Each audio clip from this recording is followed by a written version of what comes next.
Assalamualaikum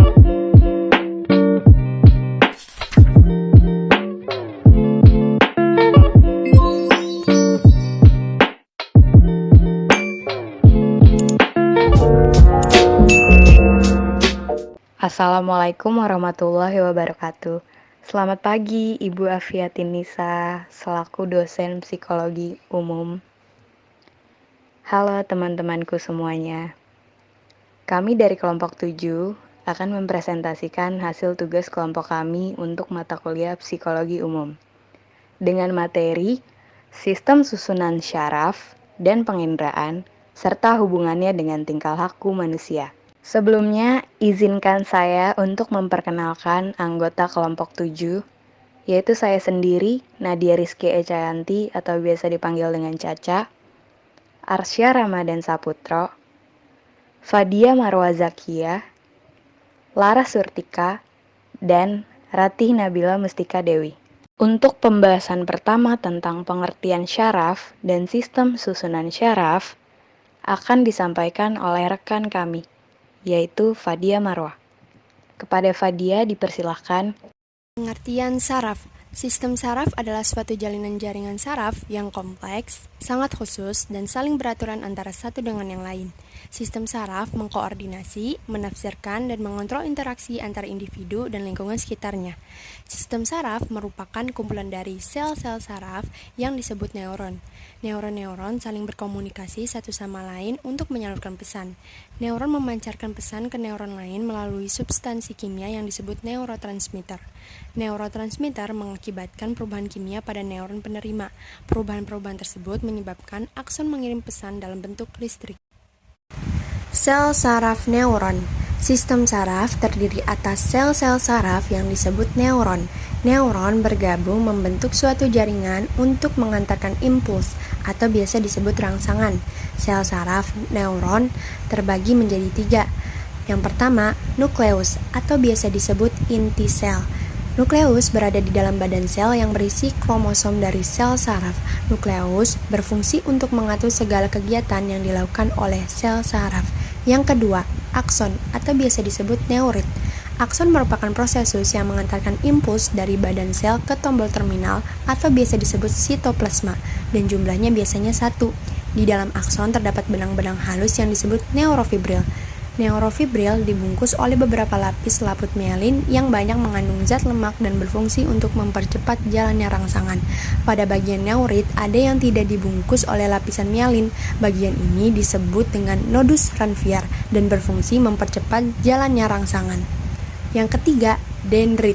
Dendrit merupakan prosesus yang mengantarkan impuls menuju badan sel dan jumlahnya biasanya banyak. Susunan dan fungsi sistem saraf. Susunan saraf manusia tersusun dari sistem saraf pusat dan sistem saraf tepi. Sistem saraf pusat terdiri atas otak dan sumsum tulang belakang, sedangkan sistem saraf tepi terdiri atas sistem saraf somatik dan sistem saraf otonom. Sistem saraf pusat terdiri atas otak, batang otak, otak kecil, otak besar, dan juga medul spinalis, sedangkan sistem saraf tepi terdiri atas saraf somatik, saraf kranial, saraf spinal, dan juga saraf otonom. Yang terakhir, struktur hierarki otak terbagi menjadi 3 bagian. Pada bagian bawah yaitu batang otak, pada bagian tengah yaitu sistem limbik, pada bagian atas yaitu korteks cerebri atau biasa disebut neokorteks. Struktur dan fungsi otak. Otak terletak di dalam tengkorak. Secara anatomis terdiri dari otak besar atau biasa disebut cerebrum. Otak besar merupakan pengendali kegiatan tubuh yang disadari. Berpikir, berbicara, melihat, bergerak, mengingat, dan mendengar termasuk kegiatan tubuh yang disadari.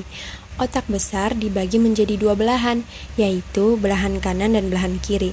Masing-masing belahan pada otak tersebut disebut hemisfer. Otak besar belahan kanan mengatur dan mengendalikan kegiatan tubuh sebelah kiri, sedangkan otak belahan kiri mengatur dan mengendalikan bagian tubuh sebelah kanan. Selanjutnya, otak kecil atau biasa disebut cerebellum. Otak kecil terletak di bagian belakang otak besar, tepatnya di bawah otak besar. Otak kecil terdiri atas 2 lapisan, yaitu lapisan luar berwarna kelabu dan lapisan dalam berwarna putih. Otak kecil dibagi menjadi 2 bagian, yaitu belahan kiri dan belahan kanan, yang dihubungkan oleh jembatan farol.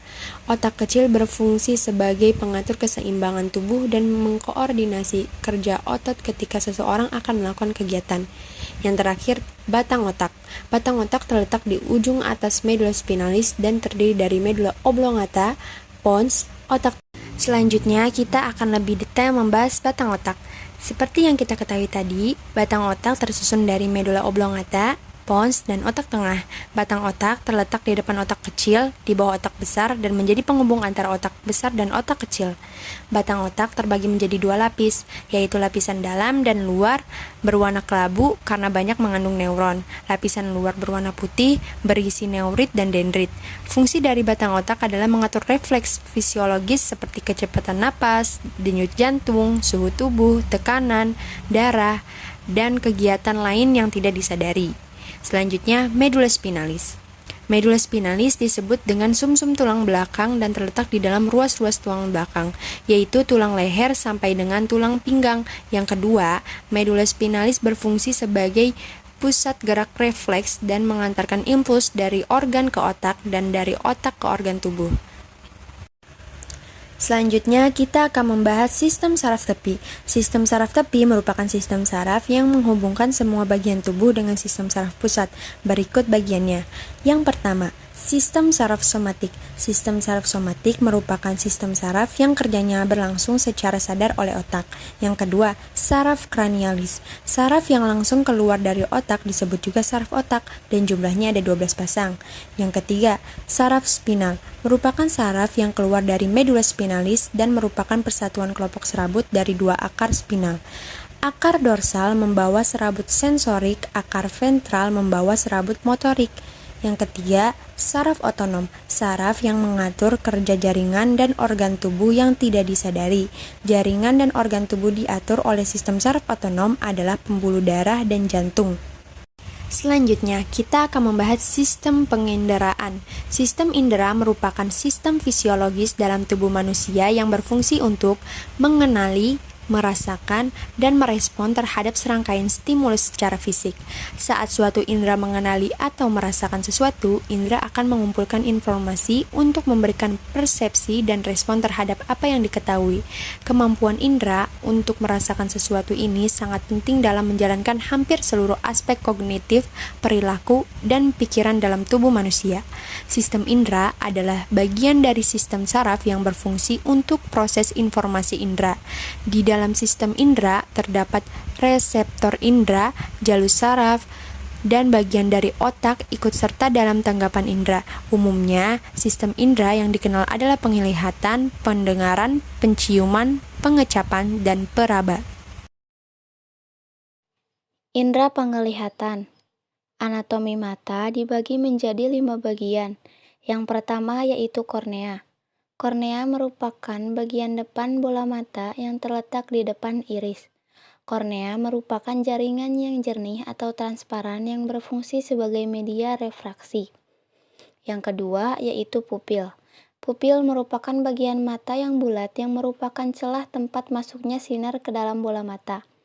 Bila keadaan gelap, maka pupil akan melebar atau disebut dengan midrisis, supaya sinar yang masuk banyak. Bila keadaan terang, maka pupil akan mengecil atau disebut dengan miosis, supaya sinar yang masuk akan sedikit. Yang ketiga yaitu iris. Iris merupakan suatu dinding pemisah antara bilik mata depan dengan bilik mata belakang. Iris mengandung pembuluh darah dan pigmen sehingga berwarna.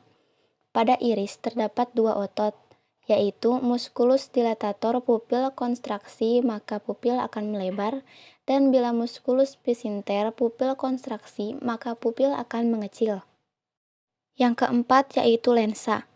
Lensa mata merupakan lensa cembung yang jernih terletak di belakang pupil, dan posisinya tergantung pada zonula zini yang berpangkal pada corpus ciliaris.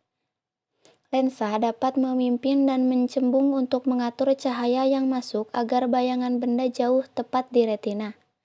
Inilah yang disebut proses akomodasi lensa. Dan yang terakhir yaitu retina.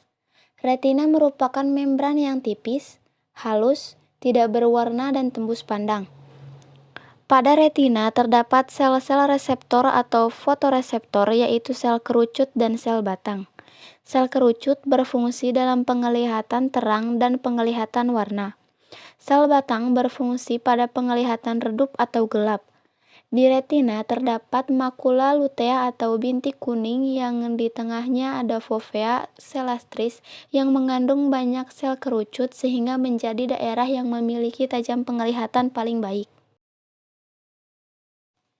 Indra pendengaran.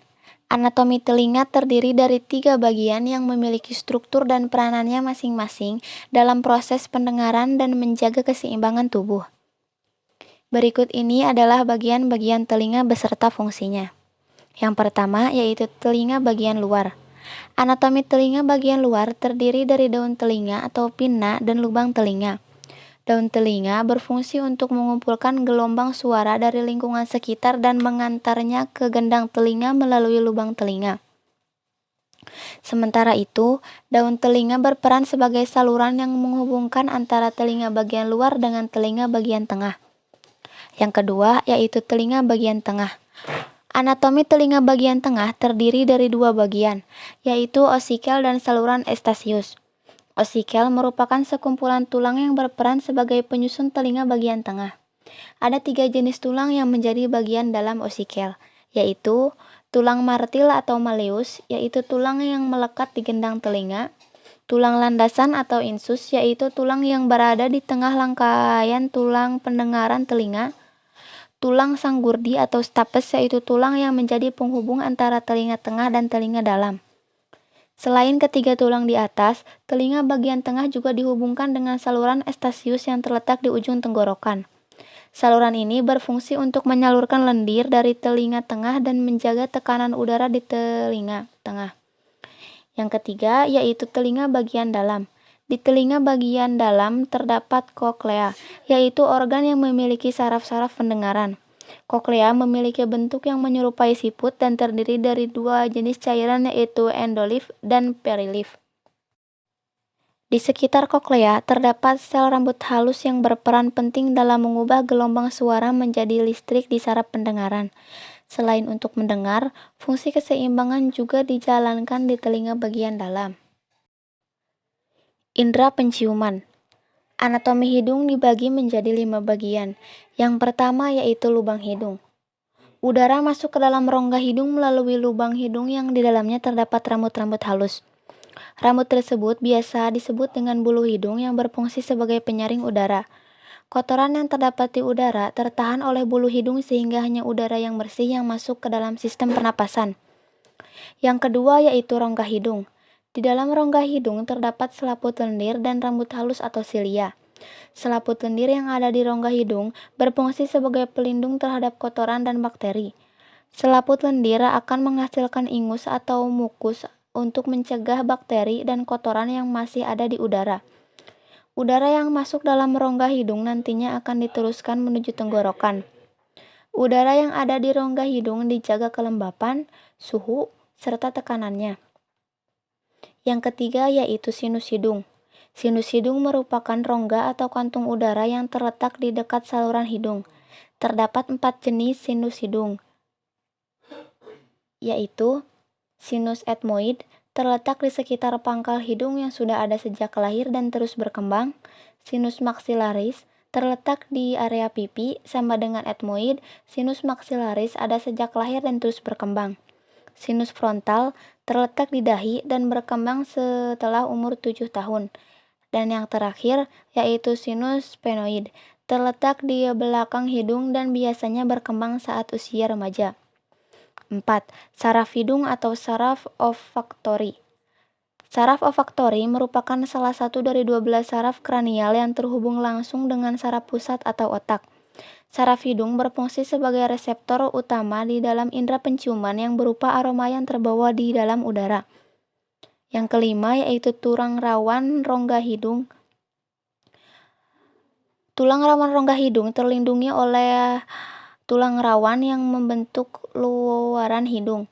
Tulang rawan tersebut kuat namun tetap elastis yang bernama hialin. Tulang rawan tersebut berbentuk transparan, kuat, dan elastis. Meskipun kuat, jika terjadi benturan keras, hidung juga bisa rusak. Indra pengecap atau indra perasa. Anatomi lidah. Berdasarkan bentuk papila, anatomi lidah dibedakan menjadi 3 jenis. Yang pertama yaitu papila filiformis. Papila filiformis adalah bentuk seperti benang. Papila tersebut banyak terdapat pada bagian depan lidah. Yang kedua yaitu papila fungiformis. Papila fungiformis adalah papila yang berbentuk tonjolan, seperti kepala jamur. Untuk letaknya ada di bagian depan lidah dan di sisi lidah. Dan yang terakhir yaitu papila circumvallata. Papila circumvallata adalah papila yang bentuknya seperti huruf V terbalik dan ada pada pangkal lidah. Di dalam papila tersebut terdapat banyak tunas pengecap. Setiap tunas pengecap akan merespon secara maksimal salah satu rasa. Indra peraba atau kulit. Kulit merupakan indra peraba yang di dalamnya terdapat ujung-ujung saraf peraba. Bagian paling peka adalah ujung jari dan bibir. Kulit dapat membedakan kasar, halus, panas, dingin, dan sakit. Kulit adalah organ terluar dari tubuh yang melapisi seluruh tubuh manusia. Kulit adalah organ yang memiliki banyak fungsi, seperti sebagai pelindung tubuh dari berbagai hal yang dapat membahayakan, berperan dalam ekskresi, dan sebagai pengatur suhu tubuh. Secara umum, kulit memiliki 2 lapisan yaitu epidermis atau kulit ari dan dermis atau kulit jangar. Lapisan epidermis. Lapisan epidermis adalah lapisan luar yang telus berganti, tipis, dan tidak mempunyai pembuluh darah ataupun sel saraf. Sedangkan lapisan dermis adalah lapisan yang letaknya di bawah epidermis yang terdiri dari sel-sel yang longgar dengan letak yang berjauhan dan mengandung pembuluh darah. Pada bagian kulit terdapat reseptor khusus untuk membedakan sentuhan, tekanan, temperatur atau panas dingin, rasa sakit ataupun nyeri. Hubungan penginderaan dengan tingkah laku manusia. Sistem penginderaan memegang peranan yang sangat penting dalam tingkah laku manusia. Telinga merupakan organ keseimbangan bagi tubuh yang berfungsi untuk menghantarkan suara dari getaran gelombang melalui saraf pendengaran menuju otak. Hidung mempunyai peranan yang sangat penting dengan sebagai pembersih saluran pernapasan, dan lidah yang membantu merasa makanan atau minuman, serta indera peraba yang berperan agar manusia bisa menyadari adanya sentuhan, tekanan, panasnya, suhu di sekitar, getaran, hingga rasa sakit. Hubungan sistem saraf dengan tingkah laku manusia. Sistem saraf otak sangat berperan penting dalam pembentukan perilaku motorik pada manusia. Gerakan-gerakan motorik sangat erat kaitannya dengan kerja otak kita. Aktivitas otak kita memulai neuron baik, cepat atau lambat, banyak atau sedikit akan mempengaruhi gerak motorik kita. Pengendalian gerak terhadap jari-jari tangan dan kaki, misalnya, ditentukan oleh kerja neuron pada korteks motorik. Otak juga menentukan perkembangan bahasa manusia yang dapat menentukan kemampuan berbicara seseorang. Selain itu, otak juga memegang peran yang sangat penting terhadap kemampuan pemecahan masalah atau problem solving seseorang. Kemampuan pemecahan masalah individu ditentukan oleh beberapa fungsinya: korteks berpikir dan korteks otak depan. Jadi dapat kami simpulkan bahwa sistem kerja otak kita sangat berpengaruh erat terhadap perilaku kita dalam sehari-hari.